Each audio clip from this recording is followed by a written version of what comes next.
عربوں کی ایک کہاوت ہے یہ، کیونکہ قرآن عربی میں نازل ہوا عربوں کو چیلنج کرتے ہوئے، ان کے ہاں جو محاورے چلتے تھے وہ کیا ہے پتہ ہے؟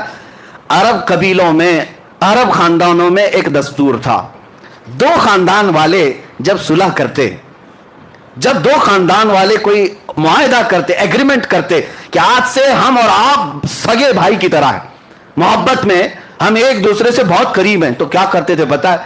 ایک خاندان کا لیڈر دوسرے خاندان کا لیڈر دونوں میدان میں آتے اور دونوں کے ہاتھ میں کمان ہوتے تھے. توجہ سے سنیں، دونوں کے ہاتھوں میں کمان ہوتے اور تیر بھی ہوتے، دونوں محبت کا ایگریمنٹ کر رہے ہیں.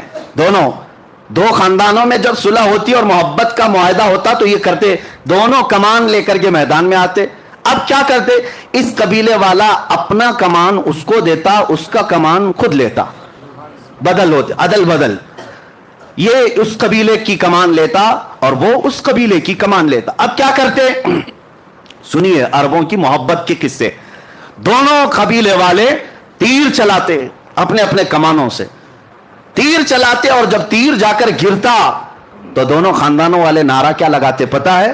کہ تمہارا چلایا ہوا تیر ہمارا ہے، ہمارا چلایا ہوا تیر تمہارا ہے.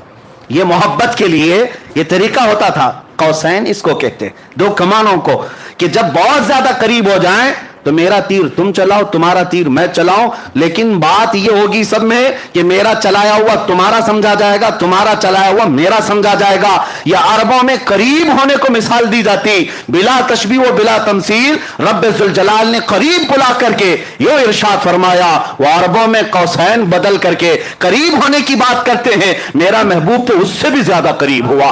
اور اسی کو اعلیٰ حضرت اپنے قصیدے میں فرماتے ہیں، میں تو مالک ہی کہوں گا کہ ہو مالک کے حبیب، میں تو مالک ہی کہوں گا کہ ہو مالک کے حبیب. یعنی محبوب و محب میں نہیں میرا تیرا، محبوب و محب میں نہیں میرا تیرا، جو کام خدا کا ہے وہ کام میرے رسول کا ہے.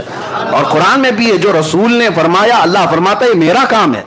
تو یہ قرب کے لیے کہا گیا، اتنا قریب میرے آقا تشریف لے گئے. اب میں آپ کو بتاتا ہوں اس کے بعد کیا ہوا. اس کے بعد کیا ہوا؟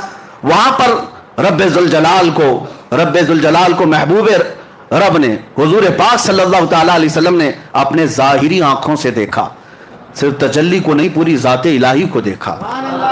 اب یہاں پر جو اعتراض ہے قرآن پاک میں، لا تدرکہ الابصار، اس کو کوئی آنکھ دیکھ نہیں سکتی، اس کو کوئی آنکھ دیکھ نہیں سکتی. یہ آیت پڑھ کر کے بعض لوگ یہ کہتے ہیں یہ ہو ہی نہیں سکتا، حضور کیسے دیکھ سکتے ہیں؟ لیکن میں ان سے کہتا ہوں اس آیت میں اللہ نے یہ نہیں فرمایا کہ میں عطا کروں تو بھی نہیں دیکھ سکتا.